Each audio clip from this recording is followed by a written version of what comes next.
What is up guys, Jarv here, back today jumping into Outriders. Now in our video today, we're taking a close look at the Technomancer. In our series of videos so far, we've covered off the Devastator and the Trickster, but this one is one of the best long-range support classes in the game. So if you want to find out how you can get the most out of the Technomancer, then be sure to stick around and enjoy the video. First things first though, massive shout out to Square Enix for sponsoring this video and the series so far. That super helps us out here and supports the channel. And if you enjoyed the video, be sure to leave a rating down below. That also helps us out here on the channel. And if you're new here, I want to keep up to date with all the latest Outriders content, then be sure to hit subscribe as well. But without further delay guys, let's jump into the video.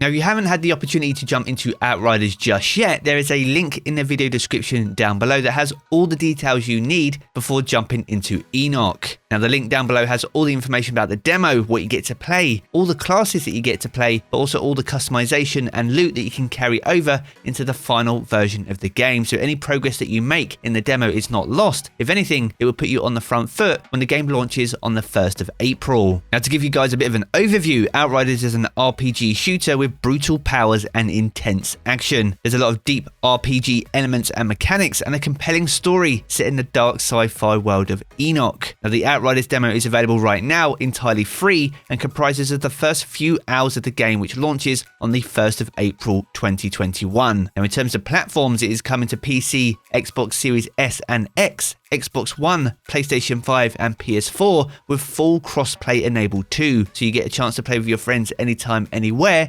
regardless of the platform. Now, any progress that you make in the demo will carry over into the final version of the game, and you can either choose to play this single player or as in a drop-in, drop-out co-op with up to 3 players. So there's definitely a lot to get your teeth into and a lot to experience in the wild world of Enoch. Now, there's 4 classes of Outriders that you can get to play. These are the Trickster, Pyromancer and Devastator, but in our video today we're taking a close look at the Technomancer. Now, the Technomancer is a long-range support specialist that possesses the best healing mechanics on any class available in the game. It can also use a wide range of tech and deadly contraptions too, making it an absolutely true asset out on the battlefield. Now, each class of Outrider in the game has its own healing mechanic too. Now, as a Technomancer, you'll be able to recover a portion of the damage that you deal as health, and there are many mods and abilities available on this class too, which allows you to share that health regeneration amongst your allies. Now, alongside this, there's also 3 specific class traits. Now, the first one is increased long-range weapon damage by up to 15%, and this is paired with an increased skill leech by 15% too. Now, if you're new to RPGs and aren't too sure what skill leech is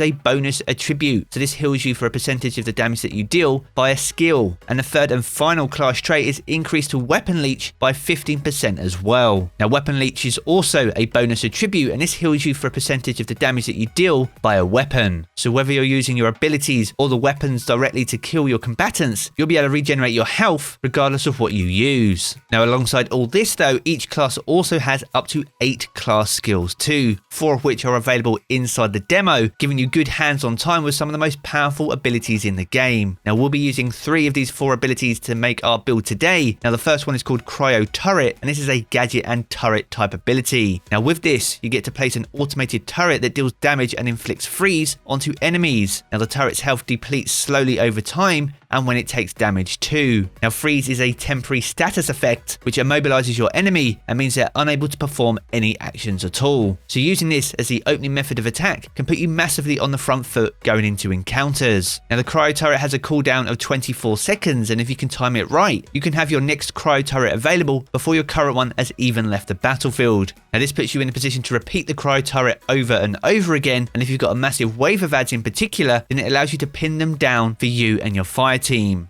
Now, the next key ability in our build today is called Pain Launcher, and this is an ordnance and interrupt type ability, and this is where you place a missile launcher and bomb the area directly in front of you, with each missile dealing damage per hit and interrupting those enemy skills. Now, unlike the Cryo Turret, this has a cooldown of 40 seconds, but with that being said, it deals a lot more damage than the Cryo Turret. So whilst they have different cooldowns and ultimately perform slightly different abilities too, they are in fact perfect partners, as freezing your targets with the Cryo Turret makes them an absolutely prime target for your Pain Launcher. And a key thing to remember with this is any damage that you deal, a portion of that will be returned to you as health too, meaning that you can take advantage of these right at the back of the battle battlefield and still recover large portions of your health. Now the third and final class ability, and the key one that we're focusing our build around today, is called Blighted Rounds, and this is a decay type ability. Now with this you fill your current weapons magazine with decay infused bullets that inflict toxic onto enemies. Now enemies within a small radius of the main target will also receive toxic too, and receive 50% of the damage. Now this skill will last until you reload or switch weapons, and there are mods that we have on our armor which allows us to capitalize on this ability. Now toxic once again is a temporary status effect, and this particular one is where the enemies receive poison and receive damage over time too. So if you see Outriders running around with glowing green weapons on the battlefield, the chances are that they have decay and toxic rounds applied. Now in the Outriders demo we do get access to 2 class points. Now for the Technomancer we are focusing on the middle class tree specifically. Now the first one that we're using is called Anomalous Body. This grants us 10% additional health, and we've paired this with Gadgeteer, which improves our skill cooldown by 15%. Now by having our skills available more often and having a slightly larger health pool too, means we're in a better position to help support our team, but also have slightly better survivability out on the battlefield. Now in the final version of the game you'll have many more class points, up to 20 in total, allowing you to have many more customization options available to you. Now each class has 3 paths in their class tree in total. Now the first one for the Technomancer is called Pestilence. This subclass path specializes in boosting damage from toxins and weapons. Now the middle class tree path is called Tech Shaman, and this particular subclass specializes in boosting damage from gadgets and increasing your healing. And the third and final one, and the bottom path on our class tree, is called Demolisher, and this subclass is a jack of all traits with slight boosts to damage from toxins, weapons, gadgets, and a slight increase to your healing. And as we said previously, there are 20 class points available in the final version of the game, meaning you have many more options available to you when the game launches on April 1st. So that's a deep look at the Technomancer's abilities, but the specific ones we're using as part of our build today. But let's jump into the weapons and armor mods that we're also combining with these to really pull this build off. Now the first weapon we're taking a look at is called the Eventide Ball and Eagle 59. This is a standard VAR rifle. Now this one is a rare weapon, and the mod applied on this weapon is called Vampire, and this is where killing shots grant 15% skill leech boost for 20 seconds. And our secondary weapon is called Distortion Mad 5, and this is an automatic shotgun which is a slug VAR.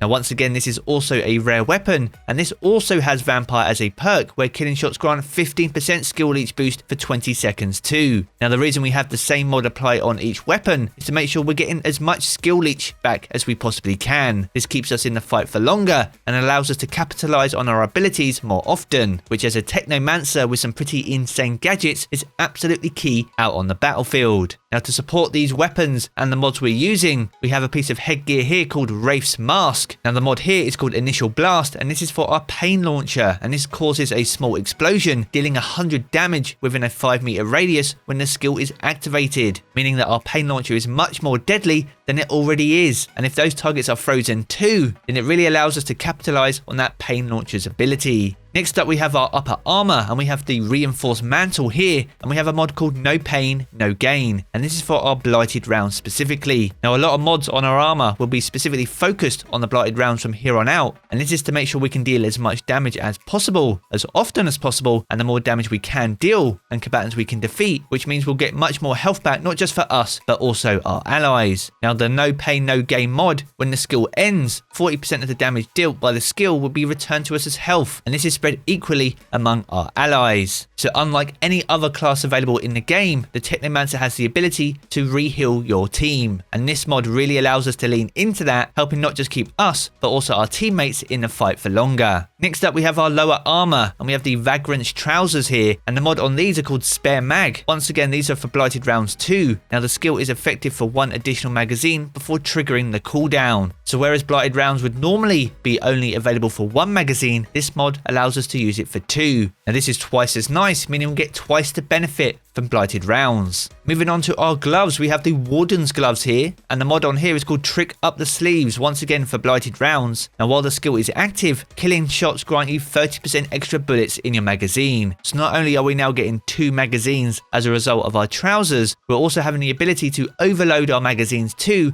as long as we're getting kills with blighted rounds as well. And the more kills you get and the more damage you can deal, the more health you give, not just to you but your allies too. And lastly, but by no means least, we have the Pathfinder boots for our foot gear here, and we have critical analysis as the mod here, once again for blighted rounds, and this increases the critical damage by 30%. Making these even more lethal than they already are. So that's a good overview of all the abilities we're using, the weapons we're combining with those, but also the mods on our armor to pull this incredible damage dealing, health regenerating build off. It's absolutely what the Technomancer is all about, utilizing its incredible tech to clear out adds from the battlefield with relative ease, dealing damage over time to any remaining targets, whilst also giving health back to absolutely everyone in your squad. It's such a strong build, and it's excellent for when you form those fire teams, as all the activities inside Outriders will scale based on the amount of Outriders in your squad. So the more Outriders that you run with, the more difficult the activity, meaning utilizing mods and abilities like this become even more critical out in the fight. Now once again, huge shout out and thank you to Square Enix for sponsoring this video and the entire series so far. And as we said at the beginning of the video, there is a link down in the video description below too, which has all the rest of the information about the Outriders demo. Now the final game launches on the 1st of April, but the demo will remain available even after this date, meaning if you really want to try before you buy, now is most definitely your best opportunity. Now if you have enjoyed the video, be sure to leave a rating and comment down below. That super helps me out here on the channel. Or if you're new here and want to keep up to date with all the latest Outriders content, then be sure to hit subscribe as well. I'm going to jump back into the game as always guys, but I will catch you all again very soon.